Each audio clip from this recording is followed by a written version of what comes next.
Model 3 का second example है यहाँ पर। How many different words form using the letter of words banker such that the word always ends with a vowel. तो हमारे पास question है यहाँ पर कि बैंकर वर्ड के लेटर का यूज कर हम कितने डिफरेंट वर्ड्स फॉर्म कर सकते हैं, और कंडीशन दी हुई है यहाँ पर कि जो वर्ड है वो हमेशा किसी एक वोवल के साथ एंड हो या एंड एक वोवल के साथ हो। ठीक है, तो हमें पता है कि यहाँ पर 6 लेटर्स है, 1 2 3 4 5 एंड 6। ठीक है, और 6 ही पोजीशंस है, 1 2 3 4 5 6। तो जनरली अगर हम इस क्वेश्चन को करें 6 ऑब्जेक्ट्स है और 6 ही पोजीशंस है, तो आंसर होगा 6 फैक्टोरियल, है ना। लेकिन यहाँ पर कंडीशन दी हुई है कि जो वर्ड है वो ए वोवल से एंड हो। ठीक है, अब कंडीशन है यहाँ पर कि जो वर्ड है वो एंड हो रहा है, यानी कि उसकी लास्ट पोजीशन जो है किसी वोवल से एंड हो। अब अगर हम इस वर्ड में देखें तो हमारे पास कितने वोवल है, एक तो वोवल है ए और ई। वोवल आप लोगों को पता होगा, ए ई आई ओ यू, ये वोवल्स है। ठीक है, बाकी कॉन्सोनेंट है। तो हमारे पास इस वर्ड में 2 वोवल्स है, 2 वोवल्स है हमारे पास। तो यानी कि जो लास्ट पोजीशन है वो 2 वे से ऑक्यूपाइड कर सकते हैं। तो लास्ट पोजीशन को 2 वे से, जो कि है वोवल्स, कौन कौन से, ए एंड ई। तो यहाँ पर ए और ई दोनों लेटर में से कोई भी एक लेटर आ सकता है। हमें ये पहले ये स्पेसिफाइड नहीं किया होगा कि ए वोवल पे एंड हो या ई वोवल पे एंड हो, हमें सिर्फ ये मेंशन किया गया है कि जो वर्ड है वो सिर्फ वोवल से एंड हो। तो इस केस में यहाँ पर 2 वेज हैं लास्ट पोजीशन के लिए, कि 2 वेज में हम लास्ट पोजीशन को फिल कर सकते हैं। ठीक है, बाकी की जो रिमेनिंग 5 पोजीशन है उसे सेम हम 5 फैक्टोरियल वे से फिल कर सकते हैं। क्यों?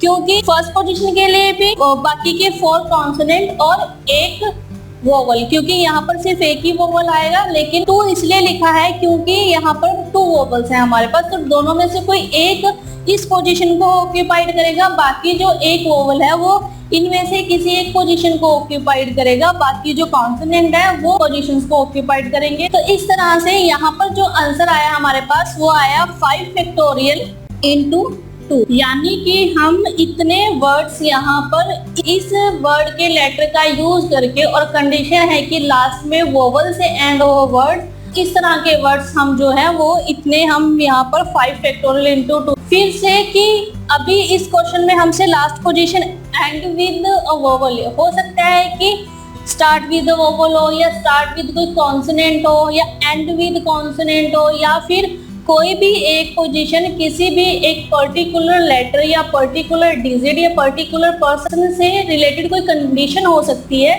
उस कंडीशन से रिलेटेड हम क्वेश्चन को सॉल्व करेंगे। उस पर्टिकुलर ऑब्जेक्ट को हम वो पर्टिकुलर जो उसकी पोजीशंस हैं वो देके बाकी की जो रिमेनिंग पोजीशंस हैं उनको चेकआउट कर हम यहाँ पर जो फाइनल आंसर है उसे फाइंड आउट कर सकते हैं। तो इस तरह से कि सपोज कि हमारे पास क्वेश्चन है कि जो फर्स्ट पोजीशन है वो सिर्फ कॉन्सोनेंट ही ऑक्यूपाइड कर सकता है, या फिर जो वर्ड है वो स्टार्ट विद कॉन्सोनेंट है।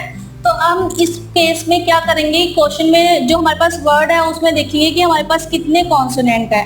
अब इस केस में हमारे पास 4 कॉन्सोनेंट है, तो यानी कि जो फर्स्ट पोजीशन है वो 4 वे से फिल की जा सकती है। ठीक है, तो फर्स्ट पोजीशन को 4 वे से फिल करेंगे और बाकी की जो 5 पोजीशन है उनको हम 5 फैक्टोरियल वे से फिल कर सकते हैं। कई स्टूडेंट यहाँ पर मिस्टेक करते हैं। क्या मिस्टेक करते हैं कि जो फर्स्ट की ये 5 पोजीशंस हैं इनको हमने 5 फैक्टोरियल वे से फिल करना है और फिल कर सकते हैं। ठीक है, लास्ट की पोजीशन जो है ये 2 वे से फिल हो रही है, लेकिन वो क्या करते हैं, इसको लिख देते हैं कि 2 फैक्टोरियल वे से फिल कर सकते हैं हम लास्ट पोजीशन को, या जो कंडीशन हमें दी गई है उसके अकॉर्डिंग। ये 2 फैक्टोरियल नहीं है, ये 2 वेज है, क्योंकि यहाँ पर हमारे पास एक पोजीशन है और 2 ऑब्जेक्ट है। ठीक है, जब 2 ऑब्जेक्ट हो और 2 ही पोजीशन हो तो हम यहाँ पर करेंगे कि 2 फैक्टोरियल है। अदरवाइज यहाँ पर हमारे पास एक पोजीशन है और 2 ऑब्जेक्ट्स है, तो हम इस केस में इसको 2 वेज ही लिखेंगे। तो इस तरह से हम इन क्वेश्चन को सॉल्व कर सकते हैं। सेम कंडीशन अप्लाई होगी नंबर ऑफ पर्सन में। सपोज कि हमारे पास 4 बॉयज और 5 गर्ल्स हैं, इन्हें हमें स्ट्रेट लाइन में अरेंज करना है, तो हम कैसे अरेंज करेंगे। और कंडीशन यहाँ पर दी हुई है कि जो लाइन है वो सिर्फ गर्ल्स से स्टार्ट होगी। तो अब यहाँ पर ये नहीं मेंशन किया हुआ कि किस गर्ल से स्टार्ट होगी। तो हमारे पास 4 बॉयज और 5 गर्ल्स हैं, तो 5 गर्ल्स में से कोई भी एक गर्ल है वो फर्स्ट पोजीशन पर आ सकती है। तो हम जो फर्स्ट पोजीशन है उसको 5 वे से फिल कर सकते हैं। तो इस केस में हमारा आंसर होगा 4 + 5, यानी कि टोटल हमारे पास 9 पर्सन थे। तो 4 वेज इंटू 8 पोजीशन को किसी गर्ल ने ऑक्यूपाइड कर लिया, तो रिमेनिंग पोजीशन हमारे पास कितनी बची है? 8 पोजीशंस है और 8 ही पर्सन हमारे पास रिमेनिंग है। तो हमारे पास इसका आंसर होगा 4 वेज इंटू 8 फैक्टोरियल वेज। इसे सिंप्लीफाई करके इसको हम सॉल्व कर सकते हैं। ऐसे ही सेम केस इम्प्लीमेंट होगा डिजिट के केस में।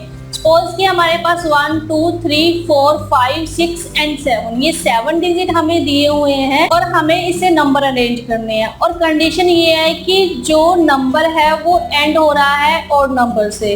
अगर हम देखें 1 2 3 4 5 6 एंड 7 में हमारे पास ऑड नंबर कितने हैं? हमारे पास ऑड नंबर है 1 3 5 एंड 7। ठीक है, 4 हमारे पास ऑड नंबर है, बाकी जो रिमेनिंग है वो हमारे पास इवन नंबर है। तो इस केस में आंसर होगा 4 वेज, क्योंकि 4 यहाँ पर जो है वो ऑड नंबर्स है, उन्होंने कोई एक पोजीशन को ऑक्यूपाइड किया उनमें से किसी एक नंबर ने। तो 4 वेज इंटू बाकी के रिमेनिंग जो पोजीशंस है वो 6 पोजीशंस है। तो उन 6 पोजीशन को हमने 6 ऑब्जेक्ट से फिल करना है, 6 डिजिट से हमने उन्हें फिल करना है। तो 4 वेज इंटू 6 फैक्टोरियल वेज, इन्हें सिंप्लीफाई कर लो, मल्टीप्लाई कर लो आपस में, तो हमारे पास जो है वो फाइनल आंसर आ जाएगा। तो इस तरह से आप इन क्वेश्चंस को सॉल्व कर सकते हैं।